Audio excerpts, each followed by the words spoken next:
Medicine के important topics. पहले मैं मेडिसिन के इम्पॉर्टेंट टॉपिक्स बात करूँगा। ये ओवरऑल मेडिसिन के इम्पॉर्टेंट टॉपिक नहीं है, ये वो टॉपिक है जो कि INI-CT के लिए इम्पॉर्टेंट था और FMG के लिए भी इम्पॉर्टेंट होगा। सबसे पहले हाइपर कैल्सीमिया, हाइपर और हाइपो कैल्सीमिया, इससे रिलेटेड जो भी टॉपिक मिलेगा आप लोग पढ़ लोगे, ठीक है। तो हाइपो कैल्सीमिया आया है तो इससे रिलेटेड आएगा vitamin D, vitamin D deficiency. Vitamin D deficiency पढ़ोगे, इससे रिलेटेड जितना भी चीज़ होगा। अगर विटामिन डी पढ़ रहे हो तो लगे हाथ क्या बोलते हैं इसमें, इसके एसोसिएटेड भी पढ़ लो। क्या क्या इससे एसोसिएटेड होता है, इससे नियर बाई क्या होता है इसके परिवार वाले, जैसे कि पेजेट डिजीज़ हो गया और सूडो हाइपर फॉस्फेटीमिया वाला हो गया, फिर ऑस्टोमलेशिया हो गया, ये हो गया। फिर उसके बाद प्राइमरी हाइपर पैराथायरॉयडिज्म हो गया, हाइपर पैराथायरॉयडिज्म हो गया, प्राइमरी हो गया। सेकेंडरी हाइपर हो गया, हाइपर पैरा हो गया। ये सब चीज़ हमें पढ़ना है इसमें। फिर ये सारे चीज़ पहला टॉपिक हो गया जो कि हमें बहुत इंपॉर्टेंट है, जो कि हमें पढ़ना है, ठीक है। 1 मिनट अलाउ ऑल कर देता हूँ, कुछ लोग वेट कर रहे हो लग रहा है मीटिंग में।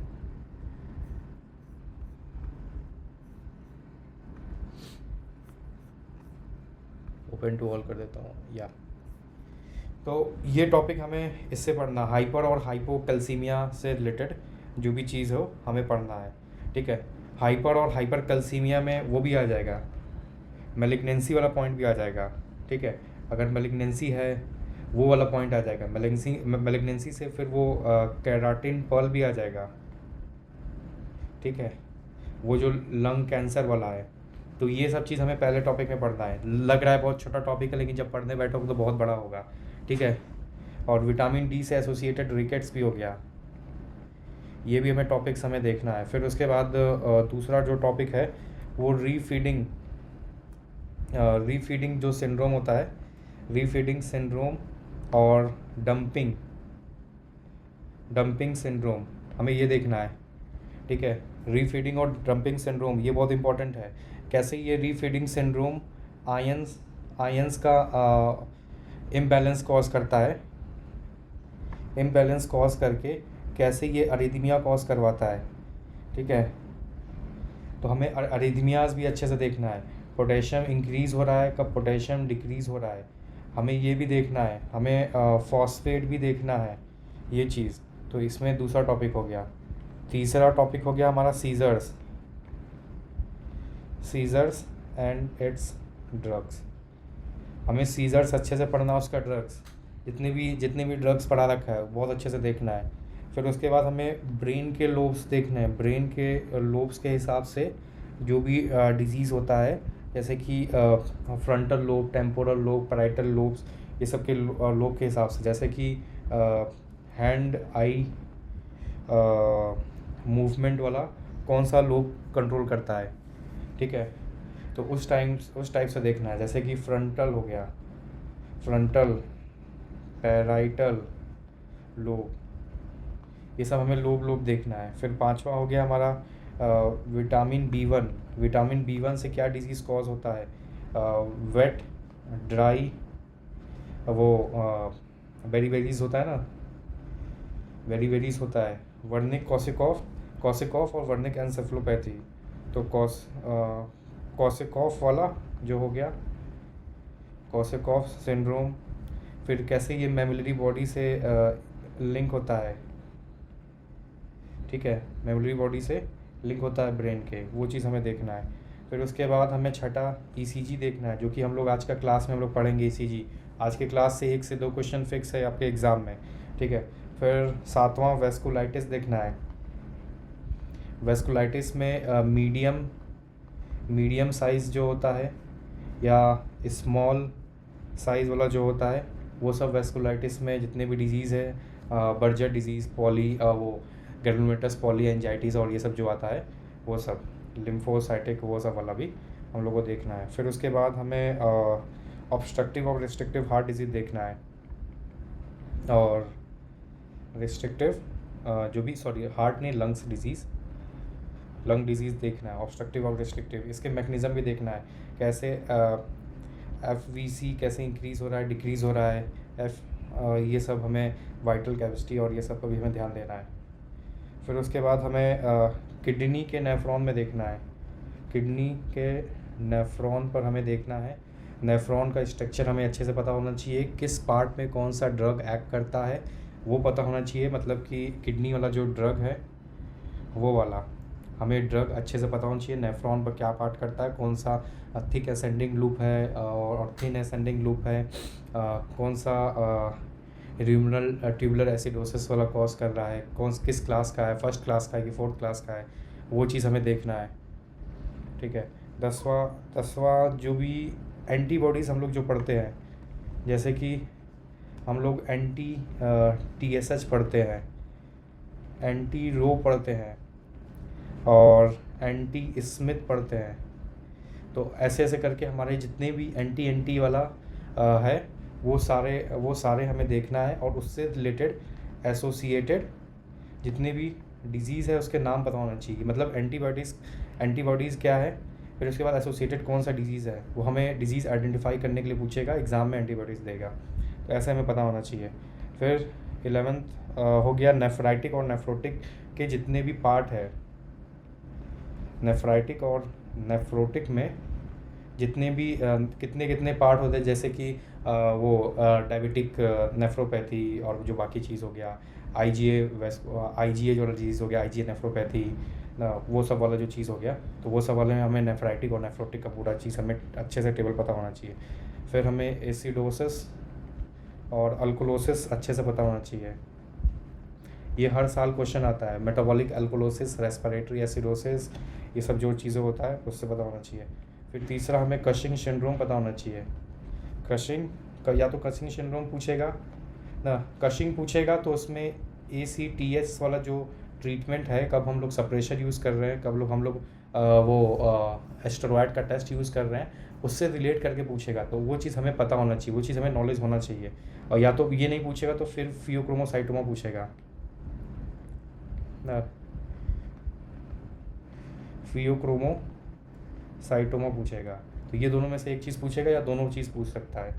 फिर अगला जो 14 वाला आप पूछ सकता है, ब्रेन का CT माइक्रो से लिंक करके पूछेगा, ब्रेन CT या MRI देगा, तो इससे 1 से 2 क्वेश्चन आएगा, 1 से 2 क्वेश्चन में या तो वो ब्रेन इंजरी वाला जो सर्जरी वाला पार्ट है ना, सर्जरी वाला वहाँ से रिलेट करेगा, या तो माइक्रो वाले पार्ट से लिंक करके वो लीजन या रिंग एनहांसिंग लीजन वाला जो पॉइंट बोलता है वो सब चीज़ पूछेगा।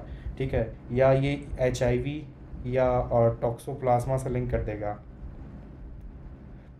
ठीक है, ये चीज़ पूछेगा। फिर उसके बाद 15 वाला पॉइंट, यही ब्रेन से फिर स्पाइनल का हम लोग CSF निकाल रहे हैं, CSF निकाल के एनालिसिस कर रहे हैं।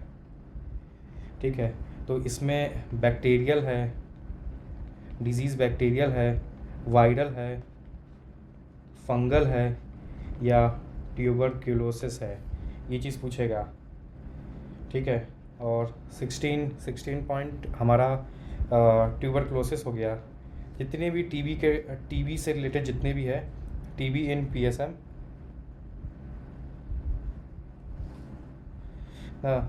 तो टीबी जैसे PSM में हो गया, मेडिसिन में हो गया, तुम्हारा फार्मा में हो गया ना, और माइक्रो में हो गया। TB से 2 क्वेश्चन फिक्स है। ठीक है, और फिर TB से रिलेट करेगा सार्कोइडोसिस को, सार्कोइडोसिस से रिलेट करेगा, या ऑप्शन में हिस्टोप्लाज्मोसिस दे के पूछ लेगा।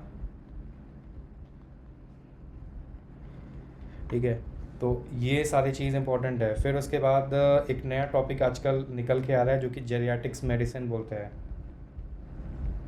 ठीक है, जेरियाटिक्स मेडिसिन में या तो वो ENT से लिंक करेगा, कुछ हियरिंग लॉस बोलेगा, हियरिंग लॉस वाला चीज़ बोलेगा, या वो मेडिसिन से रिलेट करेगा और ऑर्थो रिलेट करके वो कुछ अर्थराइटिस या वीकनेस की बात करेगा, या वो मेडिसिन से रिलेट करेगा एंजाइना को रिलेट करेगा, या फिर वो जो कार्डिक वाला जो होता है ना क्राइटेरिया, रेस्ट कर रहे हैं, आराम मिल रहा है, ऐसा ऐसा करके लिंक करके करेगा। वो नहीं करेगा फिर ऑप्था से लिंक करेगा।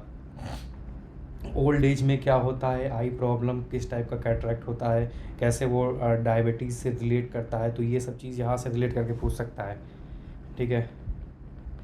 और इधर जितने भी डायबिटिक ड्रग है, एक क्वेश्चन फॉर श्योर आएगा डायबिटिक ड्रग से, तो डायबिटिक ड्रग अच्छे से देख लेना, ये मेडिसिन से लिंक करके पूछेगा डायबिटिक ड्रग। हमारा फार्मा में फार्मा आएगा क्या बोलते हैं 12 से 13 क्वेश्चन डायरेक्ट, लेकिन अगर उसको मेडिसिन से इंटीग्रेट करने वाला क्वेश्चन देखोगे तो फिर देखोगे तो उसमें आपको दिखेगा 20 से 25 क्वेश्चन दिखेगा मेडिसिन और फार्मा लिंक। तो इसको बहुत ध्यान देना, मेडिसिन, फार्मा, माइक्रो, तो ऐसे फार्मा भी स्ट्रांग होना चाहिए आपका। ठीक है। जितने भी डायबिटिक ड्रग है, डायबिटिक का मैकेनिज़्म है, ये सिर्फ अच्छे से पता होना चाहिए। फिर 18 हमारा हो गया, ये साइटोमेगालो वायरस हो गया, HHV8 हो गया, और एपिस्टिन बार वायरस हो गया, और वो जितने भी सेक्सुअली ट्रांसमिटेड डिजीज़ होते हैं, ये माइक्रो से लिंक करेगा, ये माइक्रो से लिंक करेगा मेडिसिन से, माइक्रो मेडिसिन इंटीग्रेट होगा। ठीक है ना।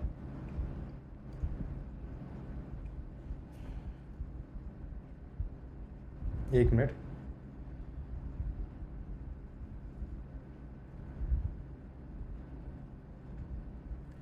तो ये हो गया।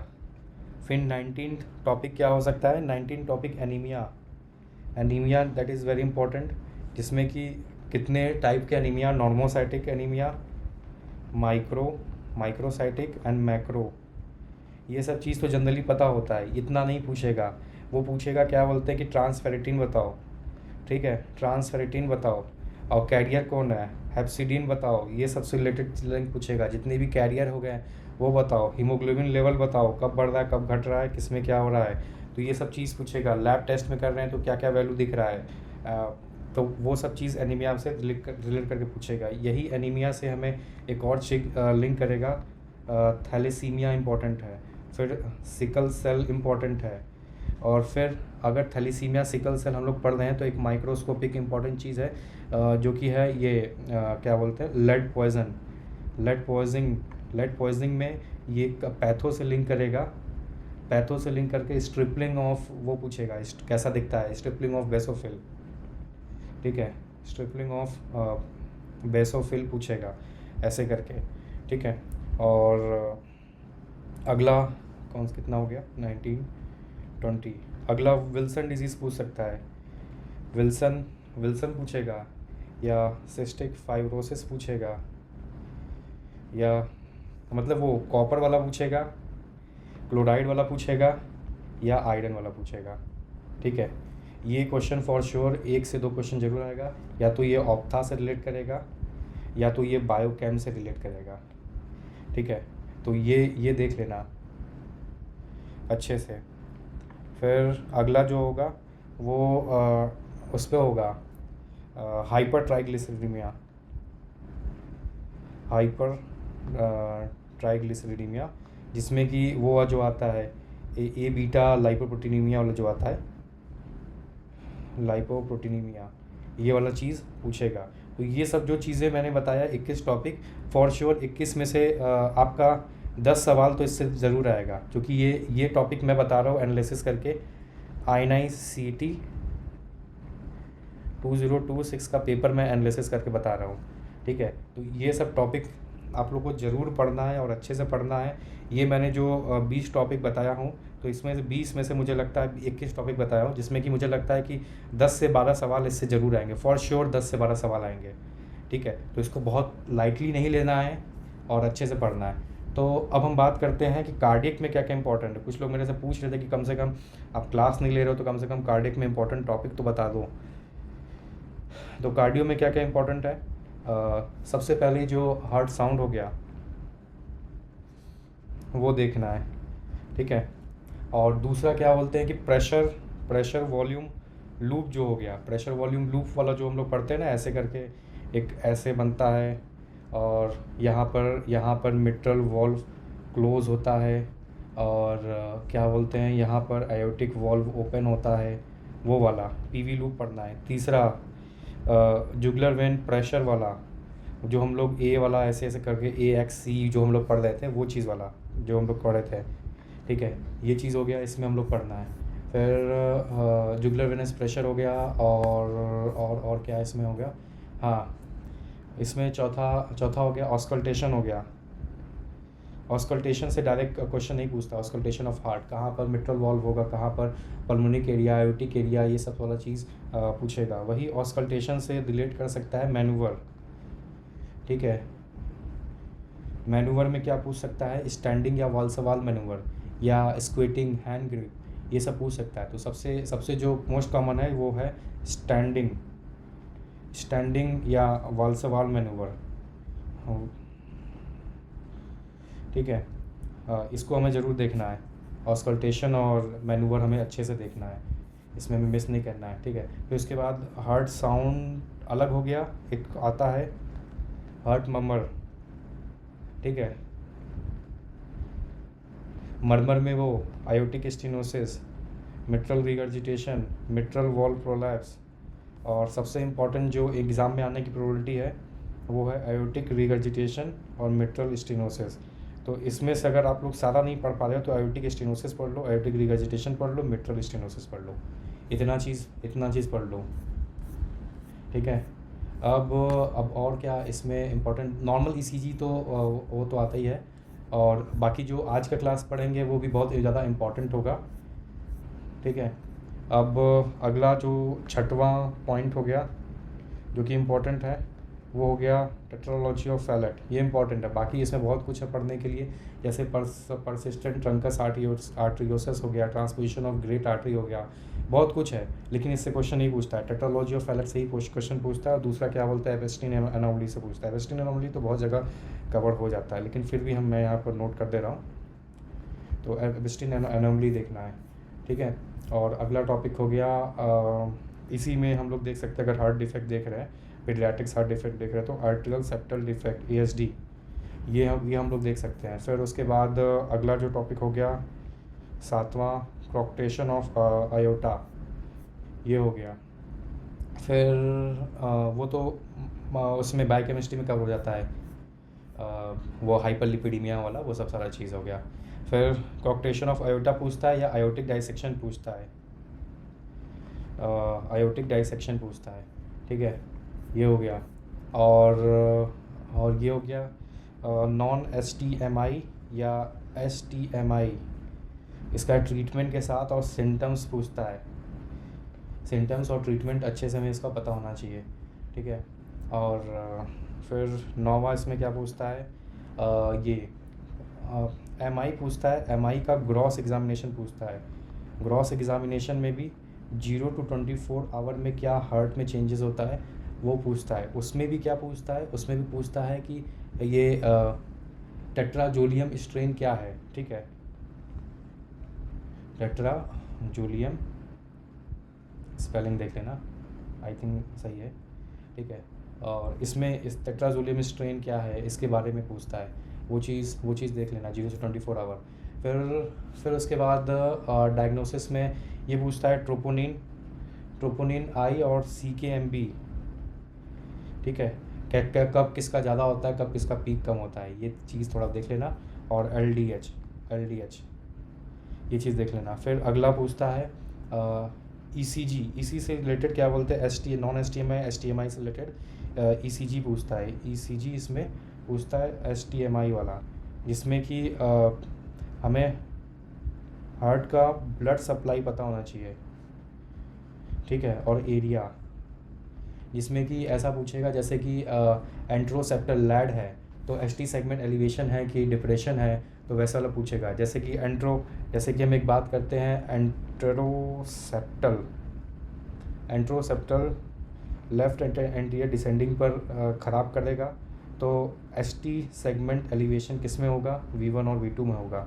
तो ये सब टाइप का चीज़ फॉर श्योर, इससे 1 क्वेश्चन तो फॉर श्योर आएगा ही आएगा, ठीक है, ऐसे टाइप का क्वेश्चन। फिर उसके बाद इन्फीरियर वाला हो गया, इन्फीरियर में राइट कोरोनरी आर्टरी इन्वॉल्व होता है, उसमें क्या होता है, लीड 2, 3 और AVF, AVF इन्वॉल्व होता है। तो ये कुछ नहीं पढ़ रहे हो तो एटलीस्ट ये और ये दोनों तो पढ़ो। तीसरा क्या बोलते हैं, लैड भी होता है, एंट्रोलेटरल वाला, जिसमें लेफ्ट एंटीरियर सर्कमफ्लेक्स वाला जो होता है, एंट्रोलेटरल में क्या होता है, लैड होता है, लैड होता है या लेफ्ट एंटीरियर सर्कमफ्लेक्स वाला होता है। इसमें V5 और V6 क्या बोलते हैं, ST का एलिवेशन होता है, इंक्रीज़ होता है। एटलीस्ट कुछ नहीं पढ़ो तो ये तीन तो पढ़ो ही पढ़ो, ठीक है। इससे फॉर श्योर क्वेश्चन इस बार आएगा, क्योंकि इस बार INI-CT में भी इससे क्वेश्चन आया हुआ है, इसको भूलना नहीं। और फिर उसके बाद जो एट्रियल, फिर अगला जो इसी में ECG में, अगर हम लोग ECG देख लिए, STMI का पहला हो गया, फिर दूसरा हो गया एट्रियल फिब्रिलेशन, फिर तीसरा हो गया इसमें एट्रियल फ्लटर, फिर चौथा हो गया PSVT, पांचवा हो गया वुल्फ पार्किंसन वाइट सिंड्रोम, ये हो गया। और इसमें क्या हो सकता है, हाँ, इसमें छठा हो गया वेंट्रिकुलर टैकीकार्डिया, सातवां हो गया टॉर्सेडे डी पॉइंट, नौवां हो गया ये वेंट्रिकुलर फिब्रिलेशन, और इसमें हो गया, फिर उसके बाद आठवां हो गया, नौवां हो गया हार्ट ब्लॉक में first degree, second degree and third degree का इमेज। सेकेंड डिग्री में भी दो टाइप है, दो टाइप है, मूविज टाइप 1, मूविज टाइप 2, ठीक है।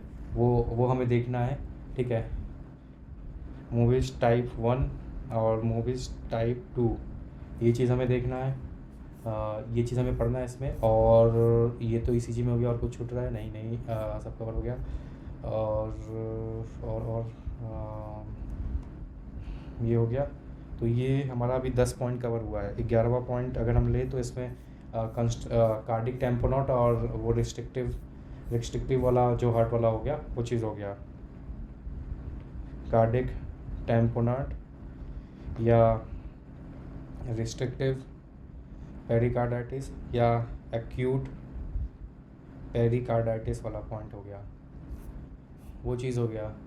फिर उसके बाद ये पॉइंट सर्जरी में कवर होता है, लेकिन फिर भी मैं यहाँ पर इंक्लूड कर दे रहा हूँ। शॉक के टाइप से पढ़ना है, जैसे कि हाइपो वॉल्यूमिक हो गया। हाइपो वॉल्यूमिक ही इंपॉर्टेंट है, जिसमें कि इसमें याद करने का सिंपल तरीका है कि सिस्टमिक वेस्कुलर रेजिस्टेंस कम होता है, इंक्रीज़ होता है। सिस्टमिक वेस्कुलर रेजिस्टेंस ये इंक्रीज़ होता है, बाकी जो सब चीज़ डिक्रीज़ होता है। सेंट्रल वीनस प्रेशर डिक्रीज़ होता है, और pulmonary capillary wedge pressure decrease होता है, कार्डिक आउटपुट डिक्रीज़ होता है, और सिस्टमिक वेस्कुलर रेजिस्टेंस इंक्रीज़ होता है। तो हाइपोवॉल्यूमिक हो गया। फिर उसके बाद कार्डियोजेनिक शॉक हो गया, ये बहुत इंपॉर्टेंट है। ये सब चीज़ बहुत ज़्यादा हमें इंपॉर्टेंट है, जो कि हमें देखना है। तो 12 पॉइंट्स हो गया। 13 points will be infective endocarditis, ठीक है। इन्फेक्टिव एंडोकार्डाइटिस से क्वेश्चन आएगा, या रूमेटिक हार्ट डिजीज़, इससे फॉर श्योर एक क्वेश्चन आएगा, तो इसको ध्यान देना है, ठीक है। नेक्स्ट टॉपिक हमारा और क्या हो सकता है, और क्या इसमें छूट रहा है। रूमेटिक फीवर हो गया, एक्यूट हो गया, कंस्ट्रक्टिव पेरिकार्डाइटिस हो गया, और हाँ, हाइपर कैलीमिया देख लेना। स्टार्टिंग में मैंने आपको बोला था हाइपर कैलीमिया और हाइपोकैलीमिया, ये सबसे कैसे ग्राफ में चेंजेस हो रहा है, ये सब चीज़ देख लेना, ठीक है। और फिर उसके बाद 15 वाले में कार्डियो ड्रग हो गया। कार्डियो ड्रग में सबसे पहला क्या आएगा, वो कैल्शियम चैनल ब्लॉकर हो गया। दूसरा जितने भी हाइपरटेंसिव इमरजेंसी है, ठीक है, हाइपरटेंसिव इमरजेंसी वाला ड्रग हो गया। और फिर उसके बाद जितनी भी तीसरा वाला लिपिड लूवरिंग से, तो एक क्वेश्चन फॉर श्योर फिक्स है। लिपिड लूवरिंग एजेंट जैसे कि स्टैटिन्स हो गया, ठीक है। बाइल एसिड रेजिन जैसे कि कोलेस्ट्रामाइन हो गया, बाइल एसिड रेजिन हो गया। और फिर इसके बाद जो फाइब्रेट्स हो गया, नियासिन हो गया,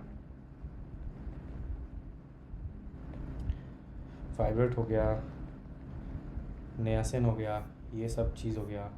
फिर उसके बाद ये ड्रग हो गया, पहला क्लास, दूसरा क्लास, तीसरा क्लास। चौथा डाइजॉक्सिन इम्पॉर्टेंट है, ठीक है। मेनली इसका एंटीडोट इम्पॉर्टेंट है। फिर उसके बाद पाँचवा एंटी एडमिक ड्रग बहुत बड़ा है लेकिन इम्पॉर्टेंट है, ठीक है। एंटी एरिथमिक जो भी ड्रग है, जैसे कि क्लास 1 ए हो गया, और क्लास 2 हो गया। क्लास 2 इम्पॉर्टेंट है।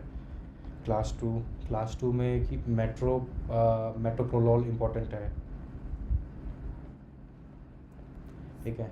और ये सब चीज़ हो गया। एडिनोसिन इम्पॉर्टेंट है। अगला छठवा एडिनोसिन, एडिनोसिन या नाइट्रेट, ये दोनों में से क्वेश्चन पूछा जा सकता है, ठीक है। तो ये सब चीज़ क्या बोलते हैं कार्डियो में बहुत इम्पॉर्टेंट है। और अम्योडेनॉन भी इम्पॉर्टेंट बोल सकते हो, वो कि बाकी टॉपिक्स में भी कवर होगा। तो किसी को कोई डाउट है यहाँ पर कार्डियो में क्या क्या चीज़ हम लोग पढ़ने वाले हो, क्या क्या चीज़ इंपॉर्टेंट है जो कि आप पढ़ रहे हो। तो कार्डियो में अगर आप इतना ही चीज़ पढ़ रहे हो तो ऑलमोस्ट आपका पूरा कार्डियो कवर हो जाएगा, कुछ चीज़ छूटेगा नहीं, ठीक है। तो साइड इफ़ेक्ट वगैरह सब देखना है जितना कि कार्डियो कर